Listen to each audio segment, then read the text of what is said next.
What's a great example of a 21st century mind in action? I heard about a 25-year-old woman inventing wireless chargers. A scientist who was born in Ethiopia, now he's using satellites to predict drought. I really like that story about the car mechanic who developed the way to save babies.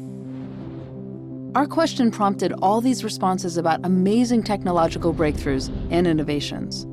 And then we heard one story that opened a door to a new way of thinking. It's about an art professor in Los Angeles named Mary Beth, who was watching the news around the Ebola crisis in West Africa and thought, wait a second, these patients must be so scared and lonely, and the only humans they're seeing are covered in these huge imposing suits. In every report that I heard on the Ebola epidemic, they mentioned the frightening suits. I imagined, what would it be like to be a patient to not see a person's face for days on end? I found myself almost saying out loud, why don't they put photos on the outside? Why don't they just put photos on? And finally, I thought, maybe I'm the one who's meant to do that.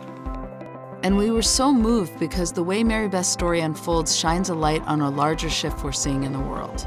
As technologies are rapidly changing how we do everything, certain skills are becoming less valuable, the need to memorize, perform routine tasks, and soon even the need to drive, while others are becoming more valuable. So what exactly are the skills that prepare us for a world that's constantly changing?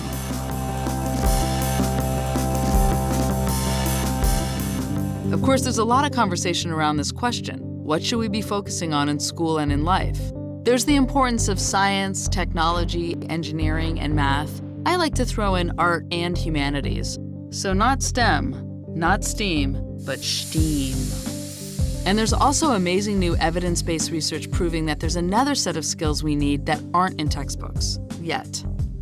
So as we learned more about Mary Beth's story and delved deep into how it connected to all the different schools of thought, the hard skills, the soft skills, the life skills, the cognitive, the non-cognitive, we found 5 skills, strengths, qualities, whatever you want to call them, and yes, it's another list, that seem to be at the core of thriving in today's world.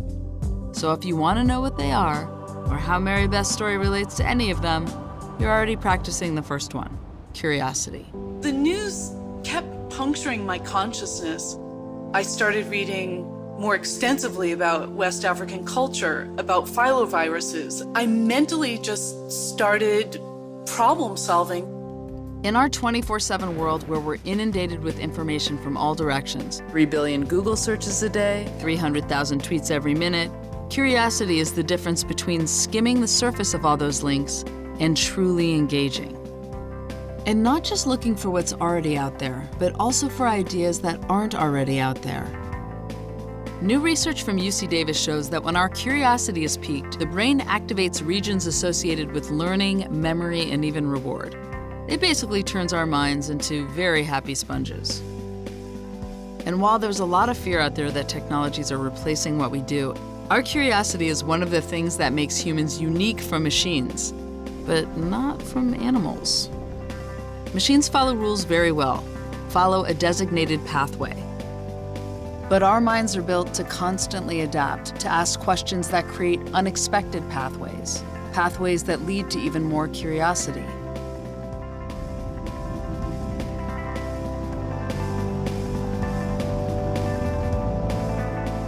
And those questions you ask and pathways you open also lead to creativity, our second skill. And my immediate response was to look around me, take what was available, and repurpose it for that use. We often think about creativity as part of art, but it's important in absolutely every context, taking different research and finding connections, a new synthesis, a new idea. Harvard psychologist Howard Gardner says creativity is liberating human energy. And in today's world, creativity is so key because you have so much information at your fingertips that getting that information is not the biggest challenge. In fact, more and more, the world is going to expect that you're curious enough to do that. It's how you bring your own unique perspective to connect ideas in new ways that's going to differentiate you. Research now shows that some of your most creative thoughts happen when your mind is left to wander, when you daydream, exercise, even when you're doing the dishes. but no matter how many creative ideas you have to do something with them. Which brings us to the third skill we need in today's world, taking initiative. I wrote scores of letters to anybody that I could think of. Many responded positively. In fact, most responded positively. But getting someone to commit, to partner, was the most difficult part. If you don't take initiative, your ideas will float into a sea of billions of thoughts being generated around you every day. And in order to begin and get something done, we use an incredible amount of things like intuition, judgment, discerning which ideas to act on, knowing when to shift directions or approach. Taking initiative also means knowing when to reach out to people. What would an artist think about your idea? What about a scientist? What about somebody from another country? Which is really about multidisciplinary thinking. I reached out to epidemiologists, doctors, public health, NGOs, even anthropologists, asking, what do you think of this idea? How could I improve it? There's so much talk today about how we're distracted by multitasking, but what we really need to be doing more of is multi-asking, across ages, races, genders, cultures, and disciplines. We think of the mind as private, and there's so much value in solo thinking, but there are also so many ways that the mind is public, this communal organ to communicate, to transfer ideas, and to collaborate. And collaborating, just like everything else about being human, can be messy. It takes understanding what you know and what you don't know. So the next time that you're collaborating, how can you make sure that your mind is really open to being changed? It really comes down to empathy. I imagine what it would be like to be a patient, to be taken away from your family, taken away by somebody wearing this frightening suit. And then there's the view from the healthcare worker's side. You have your human tool to have patients accept your care, gone.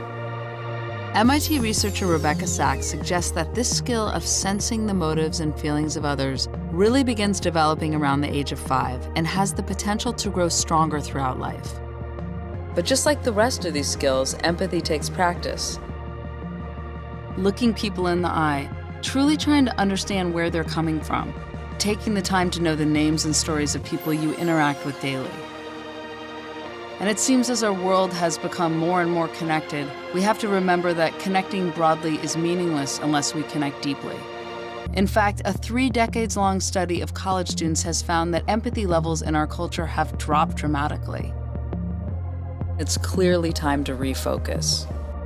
Empathy is at the core of our ability to communicate, to work together, to be part of our rapidly changing world, which is where you come in. For most of human history, we survived by creating an agricultural economy. 200 years ago, we shifted to an industrial economy. Just 50 years ago, we initiated the knowledge economy. And today, we're approaching another seismic shift. Some people are calling the human economy. So here we talk to scientists, friends, researchers, Mary Beth, and here's the part that we found most fascinating and hopeful.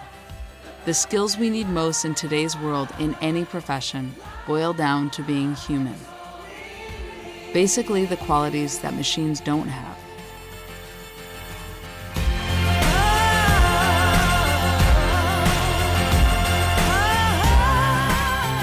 Eventually, through hundreds of connections, obstacles, and breakthroughs, Mary Beth was introduced to a doctor in Liberia who landed her an official invitation to begin work in their Ebola clinics.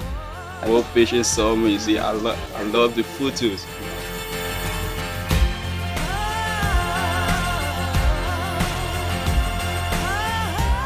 These skills have been the engine of innovation and survival since the beginning of civilization.